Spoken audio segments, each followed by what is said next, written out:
भी एजुकेशन में आपका स्वागत है। हम प्रोनाउन चैप्टर देख रहे हैं और प्रोनाउन में हम प्रोनाउन के जो 10 प्रकार हैं उनमें से हम पहले प्रकार के प्रोनाउन के बारे में बात कर रहे हैं। और पहले प्रकार का हमारा प्रोनाउन है पर्सनल प्रोनाउन। पर्सनल प्रोनाउन हमारा ऐसा प्रोनाउन है जो पर्सनल नाउन की जगह पे उपयोग किया जाता है। हम पर्सनल प्रोनाउन को देख चुके हैं और पर्सनल प्रोनाउन पर आधारित रूल्स देख रहे हैं। हम पर्सनल प्रोनाउंस पर आधारित अभी तक हमने 9 रूल देख लिए हैं। आज हम 10वां रूल देखते हैं। पर्सनल प्रोनाउन जो है हमारा, यदि किसी ऑब्जेक्ट के रूप में आता है, यानी ऑब्जेक्ट किसका किसका हो सकता है। हम जानते हैं ऑब्जेक्ट दो चीज़ों के हो सकते हैं। एक किसी प्रीपोजिशन का ऑब्जेक्ट हो सकता है या किसी ट्रांजिटिव वर्ब का ऑब्जेक्ट हो सकता है। ट्रांजिटिव वर्ब ऐसी वर्ब होती है जो अपने लिए ऑब्जेक्ट की डिमांड करती है, यानी इसके बाद किसी ऑब्जेक्ट का आना जरूरी होता है जिस वर्ब के बाद उस वर्ब को हम ट्रांजिटिव वर्ब कहते हैं।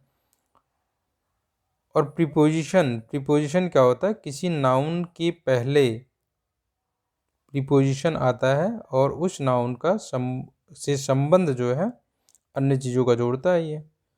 तो प्रीपोजिशन के बाद भी एक नाउन आता है और ट्रांजिटिव वर्ब के बाद भी एक नाउन आता है, जो क्या होते हैं, अगर प्रीपोजिशन के बाद वो नाउन आया है तो उसे हम प्रीपोजिशन का ऑब्जेक्ट कहते हैं, और ट्रांजिटिव वर्ब के बाद जो नाउन आया है उसे हम ट्रांजिटिव वर्ब का ऑब्जेक्ट कहते हैं।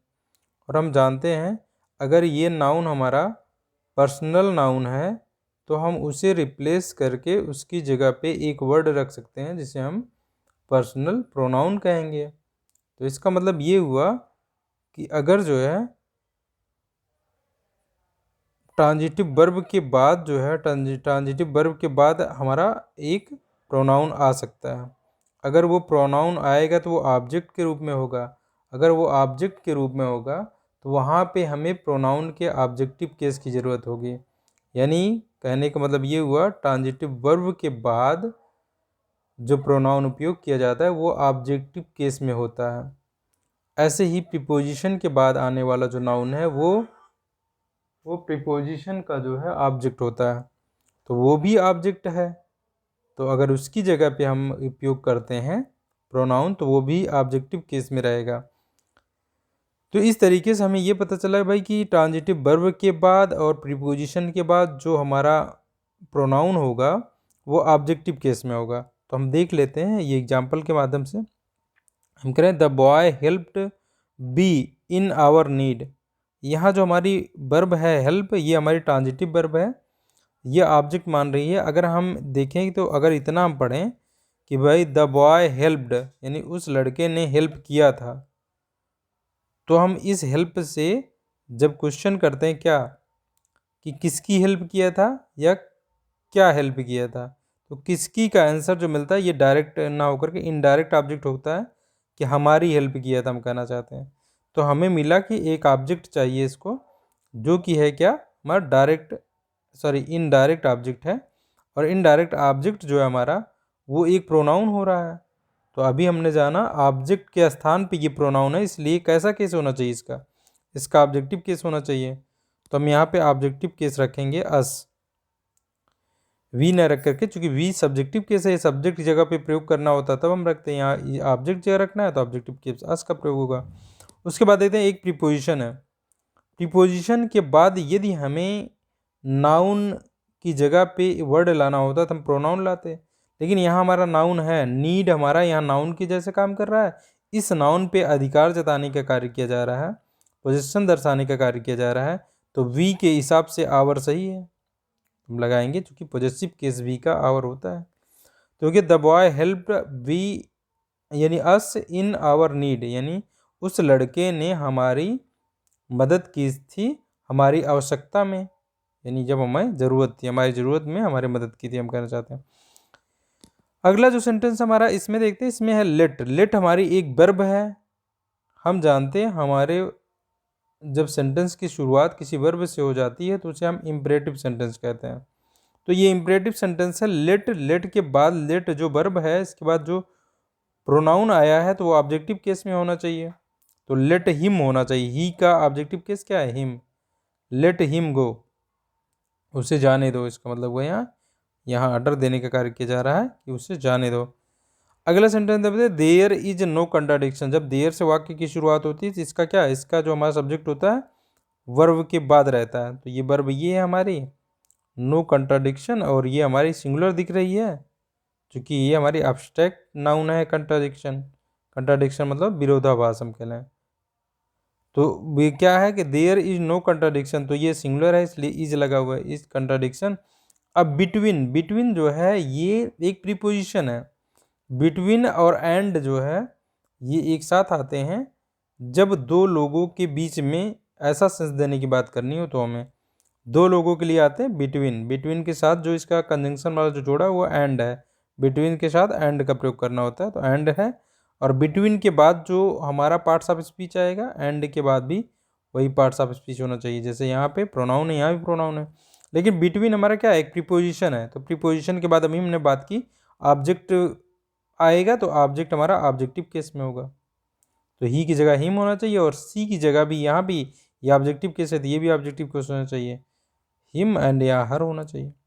There is no contradiction between him and her, यानी उसके मतलब उस लड़के और उस लड़की के बीच में कोई कंट्राडिक्शन नहीं है, कोई विरोधाभास नहीं है। अगला हम देखते हैं यहाँ पे द प्रेजेंट्स। प्रेजेंट्स मतलब उपहार हो गए। The presents are, the presents are for you, ये प्रीपोजिशन लग गया फॉर यू। यू का ऑब्जेक्टिव केस यू ही होता है। एंड के बाद एक और ऑब्जेक्ट जोड़ा गया तो इसे हम कहेंगे प्रीपोजिशन का ऑब्जेक्ट ये भी है तो इसे हम मी रखेंगे, यानी कि द प्रेजेंट्स, यानी ये प्रेजेंट्स जो है ये उपहार जो हैं वे तुम्हारे लिए और मेरे लिए हैं, ये कहा जा रहा है यहाँ पे। अगला हम देखते हैं my uncle. My uncle asked, ये देखिए हमारी ये वर्ब है, वर्ब के बाद हमारा क्या आ रहा है? वर्ब के बाद आ रहा है हमारा ऑब्जेक्ट, मतलब मेरे अंकल ने पूछा था मेरे भाई से। मेरे भाई से ये नाउन ही आ गया यहाँ पे, तो नाउन के पहले ये क्या है? पॉजेसिव एडजेक्टिव रहेगा, तो पॉजेसिव एडजेक्टिव है।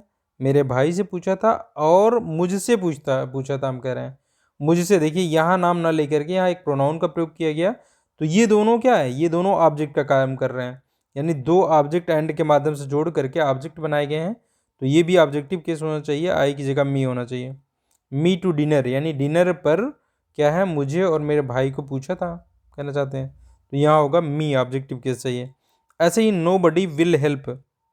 नो बडी विल हेल्प यानी कोई भी हेल्प नहीं करेगा यू, यानी तुम्हारी, क्योंकि ऑब्जेक्टिव केस है तो यू हो गया। ये यहाँ पे बट आई, यहाँ ये प्रीपोजिशन का कार्य कर रहा है, यहाँ पे यहाँ ये प्रीपोजिशन का कार्य कर रहा है, ना कि यहाँ पे ये हम देखेंगे रिलेटिव। रिलेटिव जो है प्रोनाउन का भी कार्य करता है बट हमारा, लेकिन यहाँ पे ये प्रीपोजिशन का काम कर रहा है, ठीक है ना। हम कहेंगे nobody will help you but I, यानी कोई तुम्हारी मदद नहीं करेगा लेकिन मैं करूँगा, इसका मतलब हुआ। इसका मतलब ये इसके बाद ऑब्जेक्टिव केस मी का प्रयोग होना चाहिए। अगला हम देखते हैं सी इज टीचिंग रोहित एंड सी। तो यहाँ पे देखिए ये वर्ब है हमारी, इसका ऑब्जेक्ट है रोहित और सी, ये दोनों ऑब्जेक्ट का कार्य कर रहे हैं मिल करके दोनों साथ में, तो हम यहाँ ऑब्जेक्टिव केस लाएंगे सी की जगह हर। तो इस तरीके से हमने 10वें रूल में क्या देखा? 10वें रूल में हमने ये देखा कि किसी भी प्रीपोजिशन के बाद एक नाउन आता है, वो नाउन उस प्रीपोजिशन का ऑब्जेक्ट कहलाता है। ऐसे ही ट्रांजिटिव वर्ब के बाद जब नाउन आता है तो ट्रांजिटिव वर्ब का ऑब्जेक्ट कहलाता है। अगर ये ऑब्जेक्ट है तो अगर इस नाउन को हटा करके हम यहाँ पे प्रोनाउन का प्रयोग करेंगे तो वो ऑब्जेक्ट के स्थान पे आ रहा है, इसलिए ऑब्जेक्टिव केस में होना चाहिए। यहाँ हम सब्जेक्टिव केस का प्रयोग नहीं कर सकते और एग्जाम में सब्जेक्टिव केस में दिया जाता है, जो कि गलत प्रयोग रहता है। तो हमने ये जो हमारा प्रोनाउन है पर्सनल प्रोनाउन, इससे संबंधित 10वां रूल देख लिया है। अब इसके आगे हम अगला रूल देखेंगे अगले पार्ट में, तो आज यहीं तक रखते हैं।